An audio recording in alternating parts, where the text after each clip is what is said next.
5분 메시지. 오늘 말씀에 부천 원미동교회 김승민 목사입니다. 동전에는 양면이 있습니다.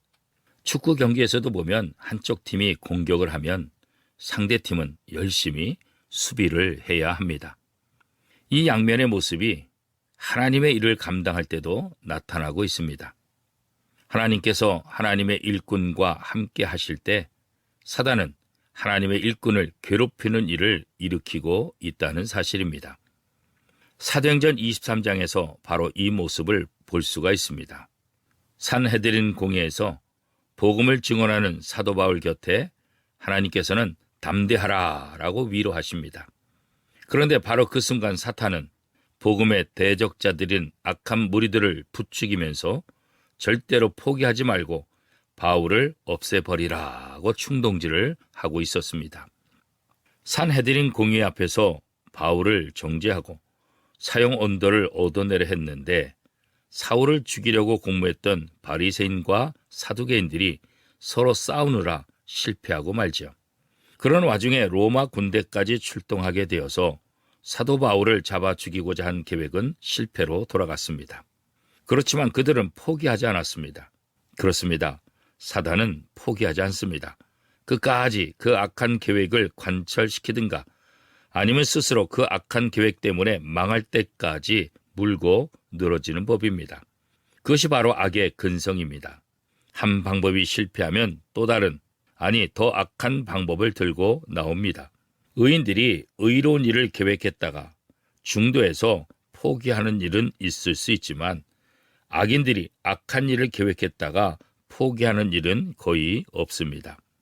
사도행전 23장 12절 13절 말씀에서 그 모습을 볼 수가 있습니다. 날이 새매 유대인들이 당을 지어 맹세하되 바울을 죽이기 전에는 먹지도 아니하고 마시지도 아니하겠다 하고 이같이 동맹한 자가 40여 명이더라.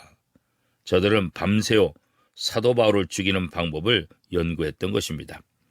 악을 계획하는 것은 정말 악한 것입니다. 그런데 기어코 그 악한 일을 이루겠다고 맹세하는 것은 더욱더 악한 것입니다. 자기들의 맹세를 대제사장과 장로들에게 전달합니다. 그리고 바울을 죽이는 일에 협력하는 방안을 모색하고 있었던 것입니다. 저들의 또 다른 방법이 무엇이었습니까? 사도 바울을 산헤드린 공회 앞으로 다시 불러내는 것입니다.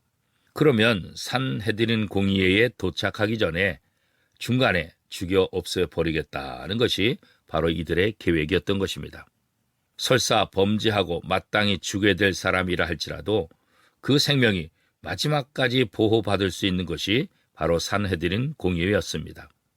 그런데 어떻게 하나님의 말씀을 준수해야 될 교회 지도자들인 대제사장들과 장로들이 살인 집단들과 함께 모의를 할 수 있습니까?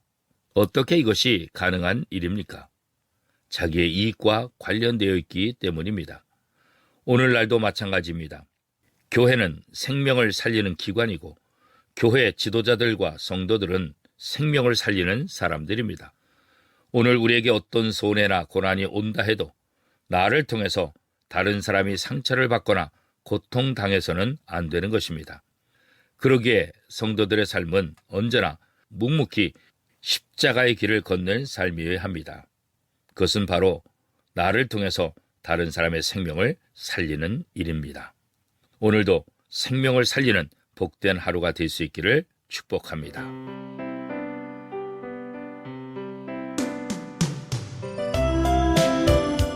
(5분) 메시지. 지금까지 원미동교회 김승민 목사였습니다.